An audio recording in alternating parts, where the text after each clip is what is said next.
Hi friends, welcome to our channel Madupuri Devi. ఈరోజు నేను ఎంతో టేస్టీకరమైన మటన్ కర్రీ చేయబోతున్నానండి. అందుకని కిలో మటన్ తీసుకున్నాను. తర్వాత స్టవ్ వెలిగించేసి కుక్కర్ పెట్టేసానండి. ఇలా కుక్కర్ కాగాక అందులో ఒక గరిటండి, అంటే 3 స్పూన్లు పడుద్ది ఆయిల్ వేసాను. ఆయిల్ వేడెక్కనివ్వాలి. ఇలా బాగా ఆయిల్ వేడెక్కాక 3 ఉల్లిపాయలను తరిగి పేస్ట్ చేశానండి. ఈ పేస్ట్ని ఇందులో వేసేయాలి.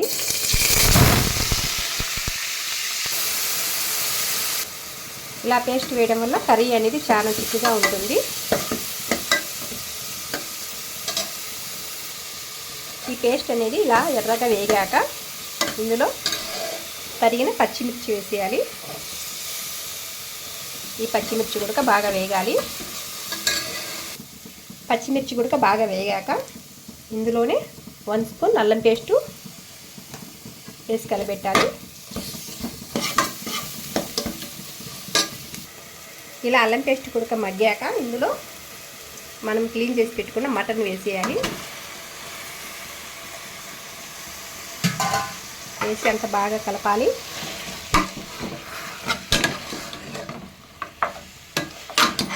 ఎంతో టేస్టీగా ఉంటుంది ఇలా చేస్తే వరకు.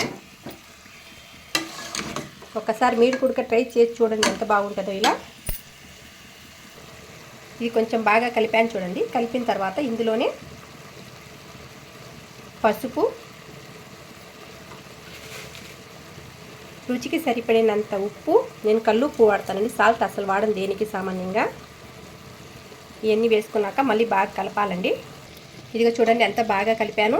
కలిపిన తర్వాత బాగా మగ్గనివ్వండి. ఇది ఒక ప్లేట్ పెట్టేసి బాగా మగ్గనివ్వండి. ఫస్ట్ ఈ కూర మగ్గేలోపు ఇక్కడ సంగటి పెట్టేసాను చూడండి. సంగటి కూడా బాగా ఉడికిపోయింది. ఇందులో రాగి పిండి వేస్తాను. ఇంకా చూడండి కూర బాగా మగ్గిందండి. ఇంకా ఏం చేసినా కూడా అడుగు అంటుంది కాబట్టి ఇప్పుడు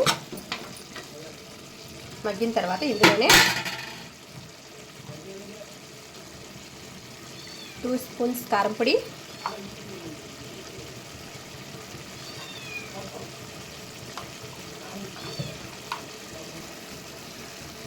2 స్పూన్లు ధనియాల పొడి,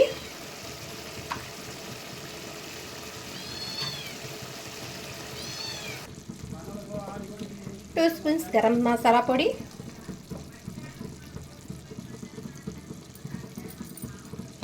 అన్నీ వేసి బాగా కలపాలి.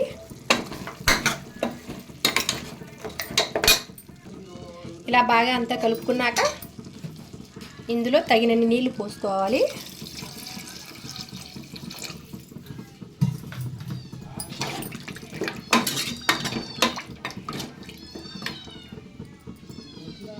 తర్వాత కుక్కర్ మూత పెట్టేయాలి. ఇలా కుక్కర్ మూత పెట్టేసి ఒక 4 విజిల్లు రానివ్వాలి. అంతలోకి మనం ఇక్కడ సంగటి పెట్టాను కదా పొయ్యి మీద, చూద్దాం. బాగా మగ్గింది చూడండి. ఇది బాగా మెత్తగా మగ్గిందండి. ఇందులోనే రాగి పిండి కొంచెం ఎక్కువగానే వేస్తాను నేను. మనం ఎందుకంటే సంగటి కదా తినేది, ఎప్పుడో ఒకసారి తినేది. పిండి ఎక్కువ లేకుంటే అన్నమే తింటే పోద్ది ఆ సంబడానికి, ఎందుకనేసి నేను కొంచెం పిండి ఎక్కువగా వేస్తానండి. ఇలా కూర విజిల్స్ వస్తుంటే వాసన ఉంది చూడండి. అసలుకి బాగా ఉడికిపోయిందండి కూర. ఉజ్జుగా అయిపోయింది, బాగా మెత్తగా బాగుందండి. చివరిగా ఇందులో కొత్తిమీర చల్లుకోవాలి.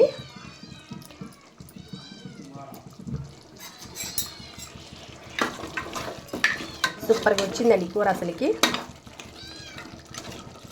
ఈ కూర పూరీలోకి కానీ, చపాతీలోకి కానీ, ఇప్పుడు రాగి సంగటిలోకి కానీ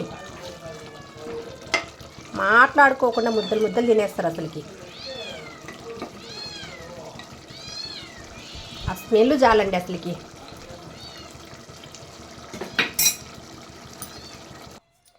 ఓకే అండి, ఎంతో టేస్టీకరమైన మటన్ కర్రీ రెడీ అయిపోయింది.